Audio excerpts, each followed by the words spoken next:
Gudoomiyaha Hay'adda ka hortagga aafooyinka iyo kaydka raashinka qaranka ee Somalilan, Faysal Cali Sheekh ayaa maanta hortagay Guddi Hoosaadka Kheyraadka Wax soo saarka iyo Shidaalka ee Golaha Wakiilada.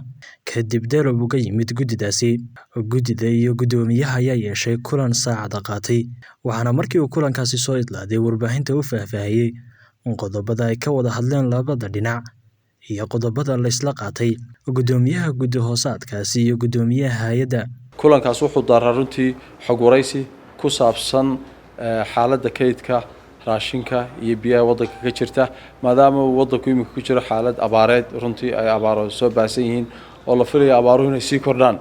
waxaa runtii arrin muhiim noqotay runtii inaan wareysano guddida iyo hay'adda ka mas'uulka ah qaranka ee u qaabilsan risk management iyo sidii ay runtii diyaar garowgeedii inaanu ka ogaano in xaaladda maanta ka jirta waddanka inay diyaar u tahay inay dhaqaale ku filan hayso haddii ay baahi imika sii ballaarnaato in kayd raashin iyo kayd biyaaba inay waddanka ka jiraan.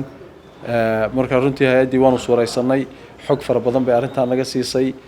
waxa weeyaan waddanku runtii baahi fara badan baa imika ka taagan, marka waxaan rajeynaa runtii aanu gurmad leenahay in arrintan inuu baahan tahay gurmad degdeg ah runtii oo waddanku inuu xaalad abaareed ku soo baahsan yahay inaanay hay'adda ku filayn waxay imika maanta haysaa haddii waddanka disaster fara badan ka dhaco oo raashin la'aan iyo biyo la'aanta maanta ka jirta inay hay'addu u baahan tahay gurmad degdeg ah iyo sanduuq degdeg oo la abuuro. marka arrimahaasaan runtii iska wareysanay, waxay imika hayso gobolladay ka shaqaynayso iyo wixii maanta u qabsoomay sanadkan iyo sanadka soo socda qorshaheeda ayay runtii hay'addu nooga warantay. marka waanu ka gudanay reportka haddii la yidhaaho, waanan u soo gudbin doonaa runtii golaha weynaha wixii ay maanta noogu warrameen. waxay runtii naga wareysteen xaaladda hay'adda waxa u qabsoomay iyo waxyaabaha ka qabyada ah iyo xaaladda dalka guud ahaanba halka ay marayso. marka runtii waxaanu siinay warbixin aad u ballaaran oo dhinacyada ay taabanayso, hadday tahay wixii la qabtay, hadday tahay waxyaabaha qorshaysan iyo waxa hadda xaaladda dalku ay tahay intaba runtii si ballaaran ayaanu guddida uga wareysanay. wixii su'aalay u baahnaayeen oo dhanna waa ina weydiiyeen.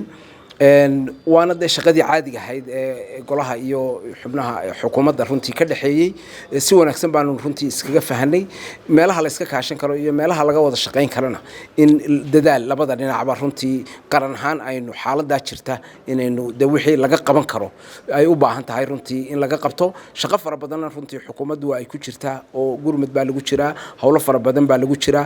marka dadaal fara badan baa runtii socda oo ilaa madaxweyne ilaa guddidii heer qaran gurmadka abaaraha hawl badan baa runtii lagu wada jiraa.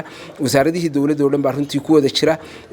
kulamo badan bayna guddidu runtii la qaadatay, hadday tahay dadkii ganacsatada, hay'adihii caalamka UNT iyo kuwii kaleba iyo kuwa deeq-bixiyaasha ama qaadhan-bixiyaasha la yidhaahdo. intaba runtii wixii in laysku dubarido wixii laga qaban karo meelaha gobollada ay ka jirto runtii abaarta iyo dhibaatadaas biyo la'aantu ay kowga ka tahay, cunto la'aantuna ay ka jirto meelaha qaar.